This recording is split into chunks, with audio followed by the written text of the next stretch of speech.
Hey everyone, it's me, Arthur Kade, joined by the one and only Mike from Shahs of Sunset. Brand new season, season 4, crazy, on Bravo every Monday at 9 o'clock. One of the best interviews I've had in a while, so check it out.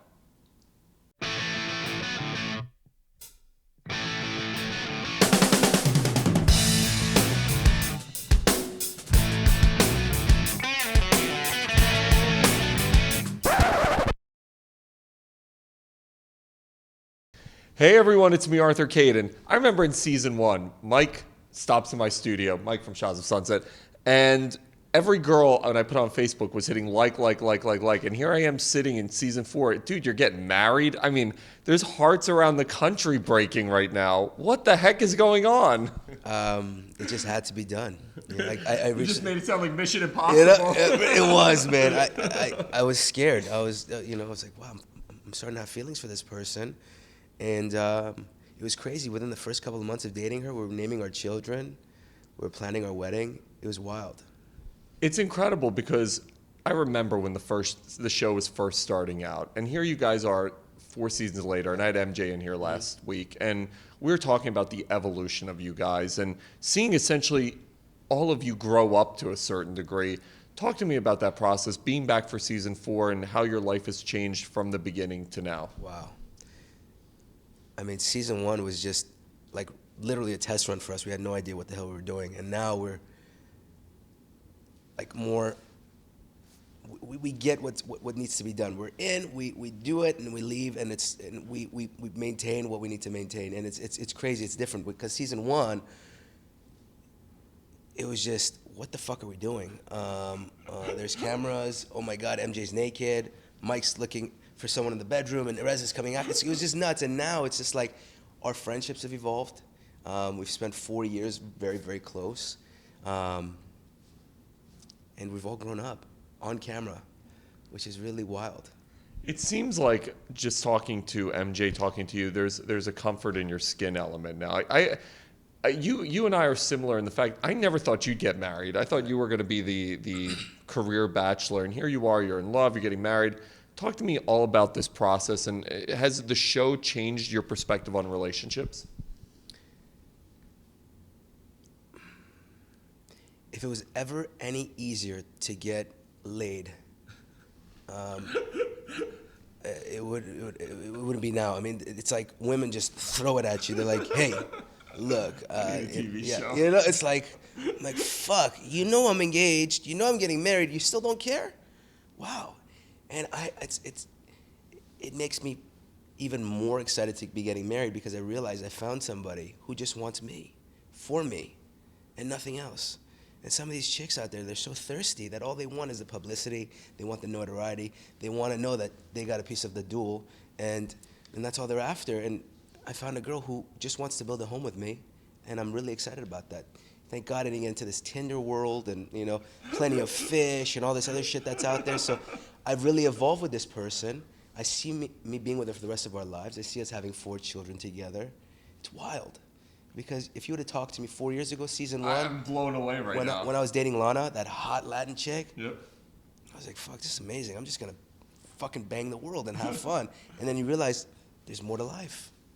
Do you start looking at life after TV? I was talking to MJ about this because this show could run for a long time. It's got a good fan base. The plot lines keep going. But do you ever start thinking about life after TV? I mean, only a fool only thinks about today. You have to plan for tomorrow. You know, you got to put some nuts away for the winter.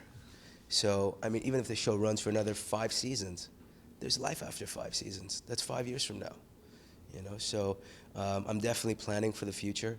I realize that we have one life to live. It's not a dress rehearsal, and you got to make sure you live it right, and you build a home, you build a nest, because as you see in this season, friends come and go. And you know, right now, although me and the crew are not as close as we once were, I'm lucky because at home I have someone who supports me, and it's my home base, and I can vent to her and keep her around to make me feel good about myself, even though I'm not at terms with my friends. So it's something that a man should always think about, you know, building his home and staying away from his homies for a little while.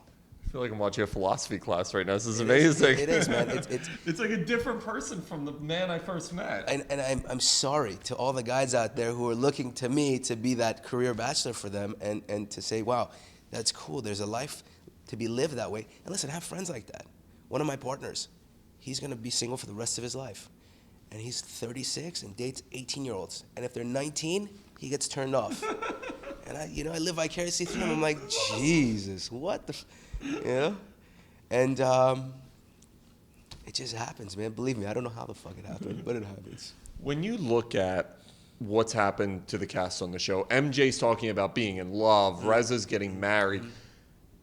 Talk to me about seeing everybody's growth around you, because it's like 180 degrees from where you guys first started. Yeah.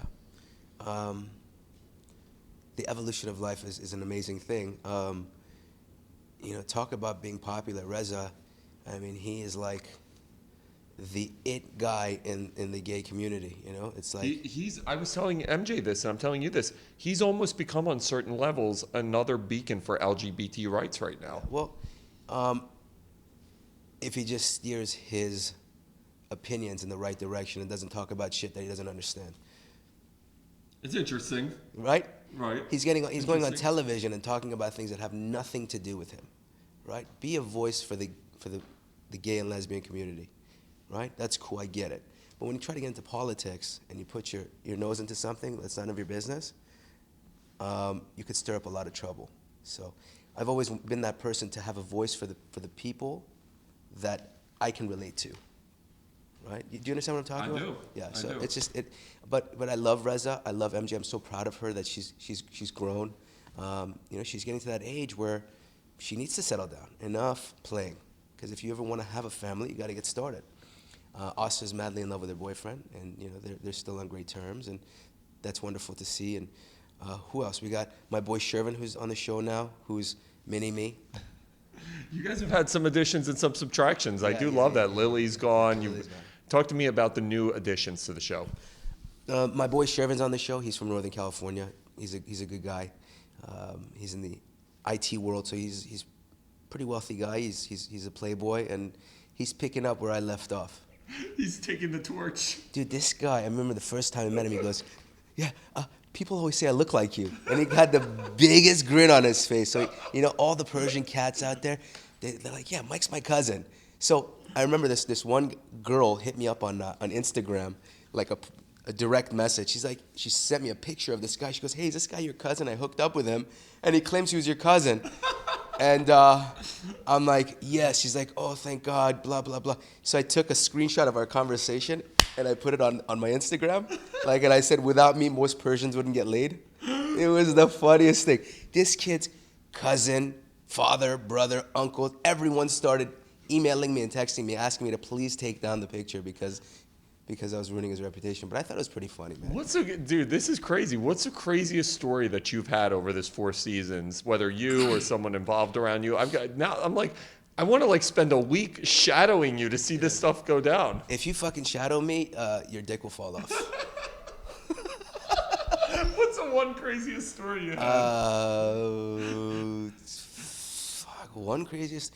I mean, early on in season 1, it was like, if I dared tweet it where I'm at, people would literally drive around the city to try to find me. I was in Seattle this one weekend doing an appearance, and I literally was in drop crotch, hoodie, beanie, glasses, and I kid you not, a group of girls drove up, stopped the car in the middle of the street. They're like, Mike, going crazy, and literally were attacking me on the street.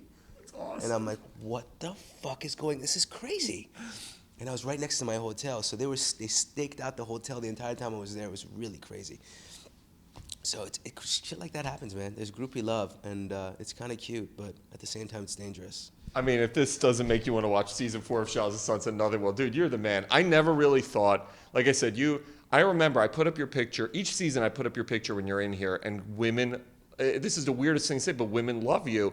And then I'm watching, and I'm reading and listening, and I'm like, holy cow, this guy's really getting married. And, but it seems like you're really into it, and congratulations. But listen, I'm ready to take that torch from your cousin, because I need to go to LA and follow you. Everyone, make sure to check out this guy, season 4, Shahs of Sunset, one of the most entertaining interviews you're gonna have. But also, dude, congrats on everything, and you're always awesome in here. Thanks.